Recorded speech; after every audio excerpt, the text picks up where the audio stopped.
जीतू पटवारी का बयान। BJP BD Sharma ने कहा कि खाद की कमी नहीं है, लेकिन दर दर किसान भटक रहे हैं। बीजेपी के लोग कालाबाजारी कर रहे हैं। जीतू पटवारी का बयान। बीजेपी बीडी शर्मा ने कहा कि खाद की कमी नहीं है, लेकिन दर दर में किसान भटक रहे हैं। बीजेपी के लोग कालाबाजारी कर रहे हैं।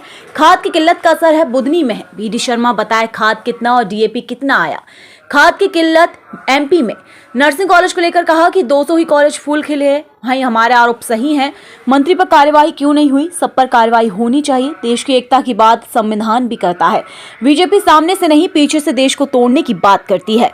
भारत महान शक्ति है। राजीव ने नारा दिया था कि हमारा देश महान है। वहीं उमंग सिंगार ने कहा कि ऑफर किया उसमें सच्चाई है। रामनिवास गए तो लेन देन हुआ ही होगा। बीजेपी का यही काम है, खरीद फरोख्त करना। निर्मला सप्रे रोज इधर उधर करती हैं, क्यों उनका इस्तीफा नहीं लिया जा रहा है? आखिरी समय तक आप लोग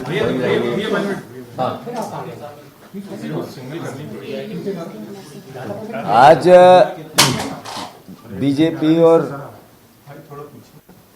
बीजेपी के अध्यक्ष आदरणीय वीडी शर्मा जी ने कहा कि खाद की कोई कमी नहीं है और बुधनी से वीडियो लाकर पब्लिक को डोमेन में लेके आए।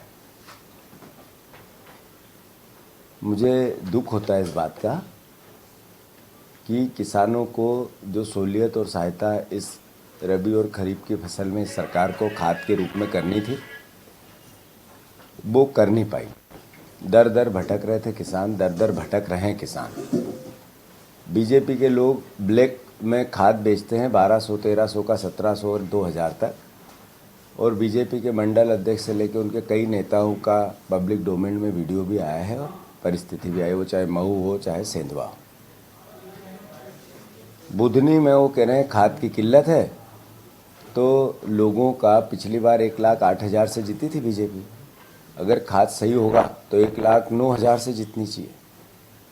अगर लोग बुधनी में बीजेपी के खिलाफ तो लाजी के किसान के हित की बात, अधिकार की बात, उनके वादे पूरे करने की बात और खाद की किल्लत का असर बुधनी में अद्भुत अकल्पनीय है। वीडी शर्मा जी एक सवाल का जवाब दें कि मध्य प्रदेश में रबी और खरीफ की फसल में कितना डीएपी का आकलन किया गया कि आवश्यकता है। मध्य प्रदेश सरकार ने कितनी यूरिया को लेकर आकलन किया था कि इतनी आवश्यकता है और कितनी डिमांड की केंद्र सरकार से।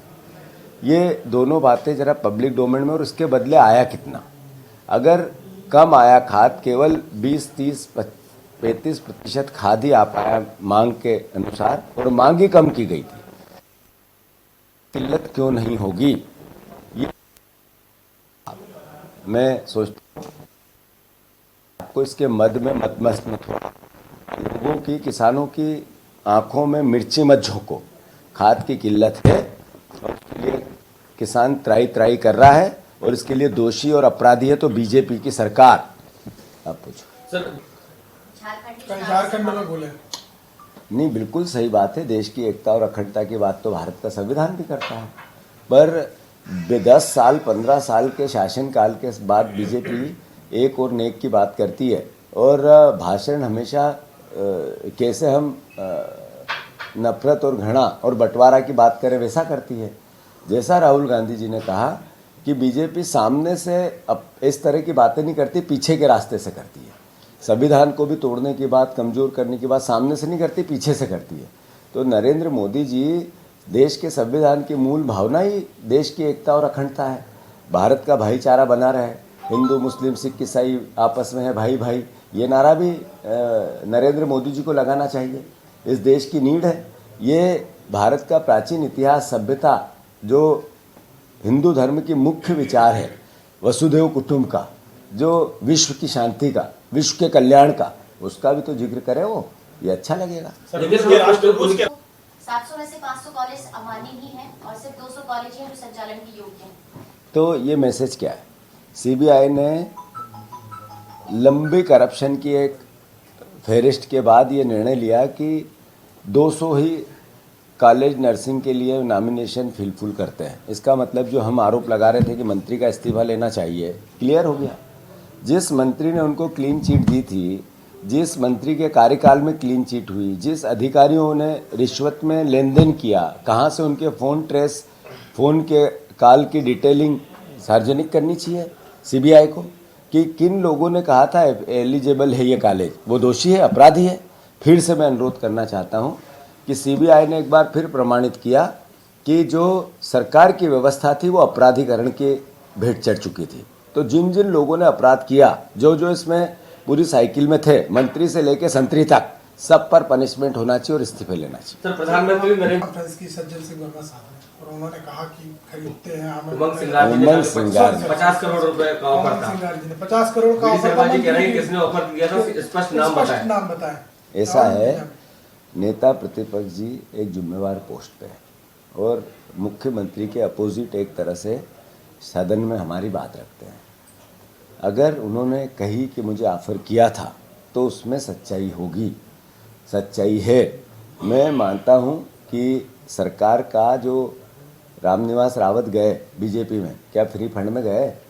जो इतने विधायक गए थे, क्या लेन देन के कोई प्रमाण नहीं मिले? और हम तो अपनी जगह, बीजेपी के लोगों ने कई ने कहा कि ये खरीद फरोख्त बंद होना चाहिए। तो मैं मानता हूँ कि ये पब्लिक डोमेन में बात है कि बीजेपी का काम सिर्फ करप्शन करना और विधायकों की खरीद फरोख्त करना और लोकतंत्र की हत्या करना उनके नेचर का हिस्सा नरेंद्र मोदी के नए भारत का एक सबसे बड़ा एक तरह से उदाहरण है। तो जो नेता प्रतिपक्ष जी ने कहा, सोच समझ के कहा, और जो कहा होगा प्रमाण के जब भी पेश करने होंगे वीडी शर्मा को देंगे, किसने कहा किसने नहीं कहा। वीडी शर्मा जी अपनी पार्टी का हिसाब ये दे कि आपने इतने विधायकों की दल बदल कराई, एक विधायकों को वो निर्मला सप्रे वो आपके मंच पे गई, फिर इधर आई, फिर उधर गई, फिर इधर हुआ, फिर उधर हुआ, तो रोज बयान दे रही है। क्या है ये? खरीद फरोख्त नहीं है तो क्या है? लोकतंत्र की हत्या नहीं है तो क्या है? अगर आप में इतना ही कलेजा था तो उनका इस्तीफा लिखवाना था, स्वीकार करवाना था। हमने स्वीकार करने के लिए शिकायत की, आपकी पार्टी के हैं विधानसभा अध्यक्ष, उनने क्यों अस्वीकार कर दिया? हमें कोर्ट क्यों जाना पड़ रहा है? ये सब सवाल है, पब्लिक समझे। विधानसभा अध्यक्ष